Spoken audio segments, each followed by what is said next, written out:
Agar tetap sehat, tubuh kita membutuhkan banyak zat, salah satunya protein. Sehingga protein harus dibuat di dalam tubuh kita. Proses pembuatan protein ini dikenal sebagai sintesis protein. Tapi pernah nggak sih kita bertanya mengapa tubuh kita harus membuat protein? Protein memainkan peran penting dalam tubuh kita. Di antaranya untuk transportasi zat, pembentukan enzim, berperan dalam kekebalan tubuh, dan masih banyak lagi. Untuk itulah kita sangat memerlukan protein. Lalu bagaimana proses terjadinya sintesis protein? Secara umum, sintesis protein terdiri dari 2 tahapan, transkripsi dan translasi. Transkripsi merupakan proses pembuatan salinan mRNA yang berasal dari DNA. Sedangkan translasi merupakan proses penerjemahan mRNA menjadi protein. Jadi singkatnya, sintesis protein adalah proses DNA menjadi mRNA, lalu mRNA menjadi protein. Proses pertama yaitu transkripsi. Transkripsi terjadi dalam nukleus. Dalam transkripsi terdapat 3 tahapan, yaitu inisiasi, elongasi, dan terminasi. Saat terjadi proses transkripsi, DNA yang terkandung pada nukleus akan dihampiri oleh RNA polimerase. Inisiasi terjadi saat RNA polimerase melekat pada daerah promotor gen. Pada saat itu, RNA polimerase akan membentuk mRNA melalui cetakan DNA template. Poin yang harus diingat pada transkripsi adalah adenin pada DNA akan berpasangan dengan urasil pada mRNA. Timin pada DNA akan berpasangan dengan adenin pada mRNA. Guanin pada DNA akan berpasangan dengan sitosin pada mRNA. Sitosin pada DNA akan berpasangan dengan guanin pada mRNA. Kemudian, RNA polimerase akan mengarahkan pembacaan dari arah 5 ke arah 3. Proses ini dinamakan sebagai elongasi. Transkripsi akan berakhir saat RNA polimerase sampai ke daerah terminator. mRNA yang telah terbentuk mengandung urutan 3 basa nitrogen yang dikenal dengan kodon. Selanjutnya, mRNA atau yang dikenal sebagai kodon ini akan meninggalkan nukleus melalui pori-pori nukleus menuju sitoplasma untuk memulai translasi.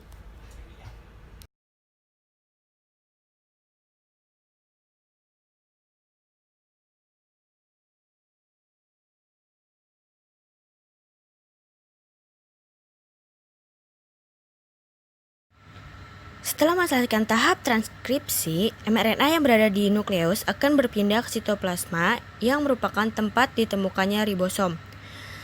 Hal ini dilakukan untuk melanjutkan tahap translasi. mRNA ini berperan sebagai cetakan untuk pembuatan protein. Sebagaimana kita ketahui, mRNA mengandung urutan 3 jenis basa nitrogen yang disebut kodon. Sehingga poin yang harus diingat adalah translasi merupakan proses penerjemahan mRNA untuk dibuat menjadi protein. Hal yang harus diingat juga dalam translasi adalah pairing rules atau aturan memasangkan basa nitrogen. Pada translasi A pada mRNA akan berikatan dengan U pada tRNA. U pada mRNA akan berikatan dengan A pada tRNA. G pada mRNA akan berikatan dengan C pada tRNA. Dan C pada mRNA akan berikatan dengan G pada tRNA. Sama halnya dengan transkripsi, translasi juga memiliki 3 tahapan, yaitu inisiasi, elongasi, dan terminasi. Tahap inisiasi dimulai saat ribosom subunit kecil terikat pada mRNA. Ribosom subunit kecil ini akan bergerak dari arah 5 ke arah 3. Ketika sudah menemukan kodon AUG, tRNA yang membawa asam amino metionin dan antikodon AUC akan melekat pada mRNA. Kemudian setelah tRNA terikat pada mRNA, maka ribosom subunit besar akan datang dan terikat juga bersama ribosom subunit kecil untuk melengkapi proses inisiasi. Ribosom subunit besar memiliki 3 daerah. daerah A atau acceptor site, daerah P atau peptidyl site, dan daerah E atau axis site.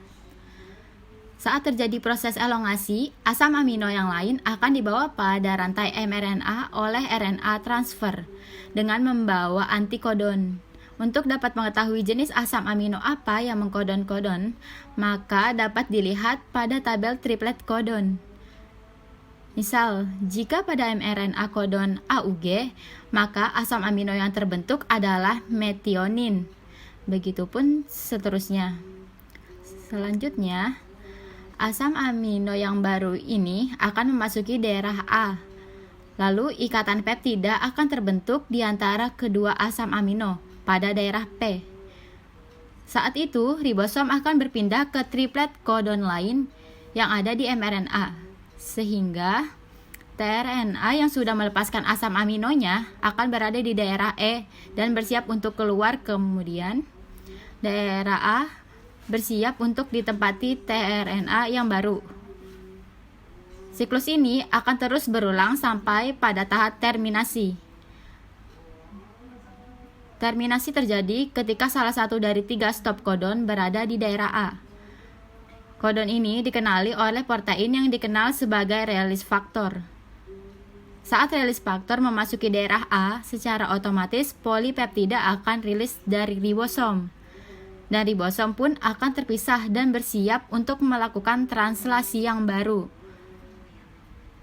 Nah, polipeptida ini adalah yang dikenal sebagai protein.